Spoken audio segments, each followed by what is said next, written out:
GHOSTWIRE Tokyo review. Let's get into it. Let's get into it right away. No caps or whatever you want to call it.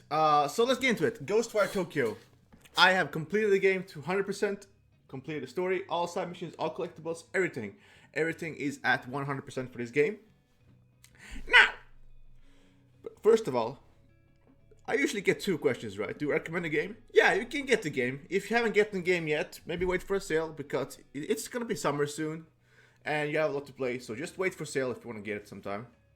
Number two, do I recommend getting 100% this game? No, I don't. It is way too grindy. When I mean way too grindy, you're gonna see why. So, but let's start with the good stuff. What the best stuff? What is the best thing about this game? Now, I'm using, by the way, this is the state of play footage, so I never use any spoiler things in the videos. Now, the best thing about this game right now, the best thing, gameplay, and DualSense. Now, that's the reason why I kept playing so much. This game has so much potential, but the best thing they did in the first game, if it's gonna be a sequel, which I don't think it's gonna be a sequel because the sales and stuff like that. But you never know. The gameplay is the best part. You have wind, you have fire, and you have water. Now, obviously, we're gonna use wind. Wind is like the shooting thing. Fire is like you go like, like just like a huge bomb. Like you create it like this and just go boof. And then water is like a shotgun basically. With the shield stuff, so you go like. Basically, what I'm trying to say is, this game is like you're kind of like Doctor Strange. You also have an arrow, and there's like small melee parts. Arrow is kind of worthless unless you just want to snipe somebody from a long distance. There's not much reason. Like the only time you're using an arrow is when you lose the abilities, basically. And there's like just small story parts when you do that. And arrow is just basically like it doesn't matter. Now, obviously, there's stealth, like right here. You can come from behind. You can use your, you can have some items we can use on the ground. What those items do is, you put them on the ground, you can stun somebody, you can make everyone go explode. Now, let's say, when I'm meaning by explode is, let's say you attack somebody a few times. They have this, like, thing in the middle, like right there. They have, like, this huge ball of energy, and you can just grab it or just wire it so they explode. That's basically a gist of it, how you defeat enemies. You attack them, you just keep attacking until that shows up. You can hold L2, or you can just keep attacking and just defeat them, basically. The gameplay is simple, but it's so good because it's first person. Now, the best way to describe this game for anybody interested, if you play Yakuza, right? Imagine you're in Yakuza City, and then like you combine Doctor Strange gameplay with Doom gameplay. That's basically it. But the bad part is the open world, which I don't think this game should be open world, is like Ubisoft. Yeah, so that is like one good thing. But one good thing about open world, it is fun to traverse. You have these like demons you can summon later on in the game. Like you have these classic skill trees, your combat, open world, and then like key items, whatever. There's 3 skill trees, and you collect stuff to get them and all that stuff. It's super simple stuff when it comes to upgrading stuff. But traversing the world is fun. It's like you can become a spirit, not spirit, like a ball or whatever, and hold down X and just keep like gliding throughout the world. And you can like summon somebody. You can just like Spider-Man your way up to them, and that's like good. Like the traversal is good in the open world, and the lore and like how deep like some items go. Like you really feel like you're in Japan when playing this game. Like the lore is very good. Obviously, it was made by Japanese people, but you do get a sense of that Japanese culture in the open world. And like you can pet the dogs, you can pet cats, you can like play with them, you can like interact with them so they find you items. Stuff like that is cool. And there are some fun side missions, like generally fun side missions. Most of them are just simple stuff, but there are some like longer ones where you have to do stuff and you actually feel like you did something, right? Now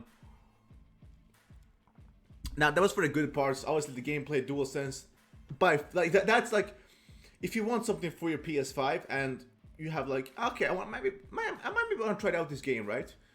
In the summer when if there's a sale or something, get it. I mean, I think the campaign is worth playing through on a sale maybe, but not 100%ing unless you like me, you're fucked up in the head or something like that.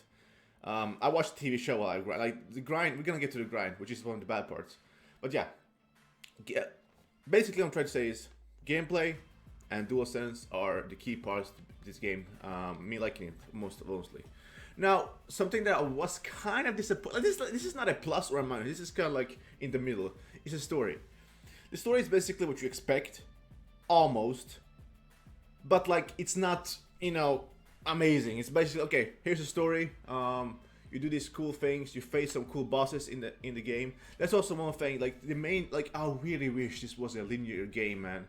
If this was a linear game, you got more of that main story missions and like more bosses and stuff. Oh, I'm telling you right now, if this game gets a sequel, it has the potential of being like Mass Effect 1 to 2, but Uncharted 1 to 2, there we go. Okay, Uncharted 1 is very good, but Uncharted 2 is on our level. I feel like that's kind of like what they have here. It's like they have a good solid foundation, even though obviously I think Uncharted 1 is better, but my point is they have a good solid game here that I would recommend to most people, just the main story. But the sequel can, like if they made a sequel where like they took the horror parts and the gameplay and like just made it more horror instead of action. This game is not so scary, right? But if they just made a game, oh my god, yeah, just made a linear game, not open world, bro. They have a, I would love that. Now, the story was okay, but some like the characters, like outside of Akito, KK, there was not a lot. Like there is no side characters. Like basically, there's just like there are a few other ones they go missing there, but you're basically just gonna remember Akito, the main guy, and if even that, maybe KK or somebody else. You're gonna see who those people are if you play the game. But outside the main person, like it's the world is basically just super empty, and you cannot find out why in the game. Like why it's empty, what happened, and stuff like that. Just don't expect anything insane from the characters either. Now again, here's one of the also things.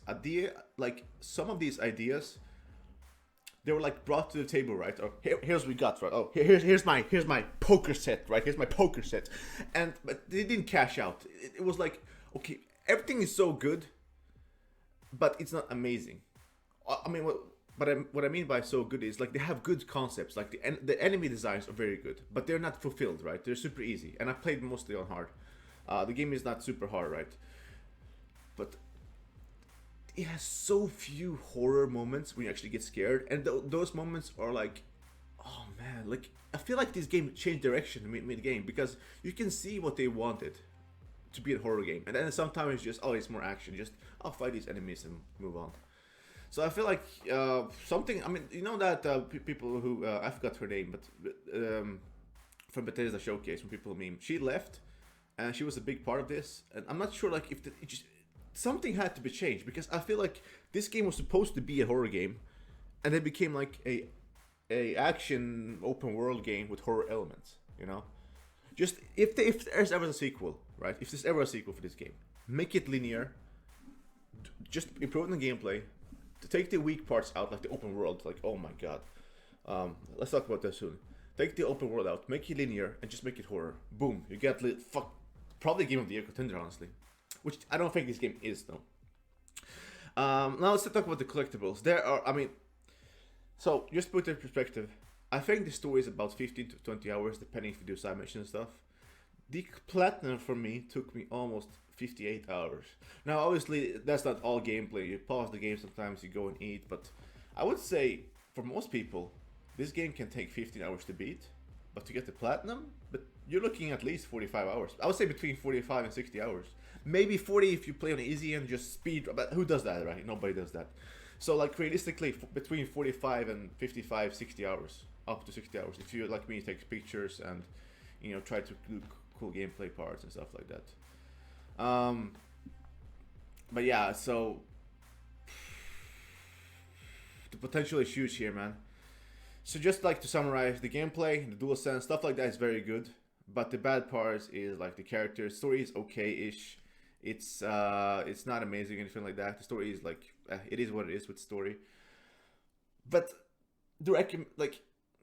man, it's kind of like hard to put this game because it is so weird in a weird way. Like I'm happy I played it because it's so like the best thing about it. It's so refreshing. It's so new, but then it takes the Ubisoft open world formula for no reason.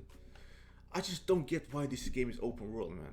Like, that's like just in general these days. I feel like so many games is open world for no reason. Or like they're trying to be semi-open world, which is, that's more fine. But this is like truly open world. Now, granted, the world is not huge, right? The world is not huge, but... like, if anyone's gonna play this game or play this game, let me know if you like the open world is, you know, necessary. Because I don't think it is. Like, again, if you take just the gameplay parts, you improve about the gameplay, you add more abilities or just add more stuff to the abilities for the next game. If there's next game, obviously. And you made it more horror, linear. Now, maybe they were thinking like, okay, open world games sell more than linear games nowadays, but now it's like the opposite from like the PS3 360 generation. We're like, just instead of having too much open world, make more linear. Back then, most things were linear, and everyone wanted to jump into the train of just open world games. Now I feel the opposite.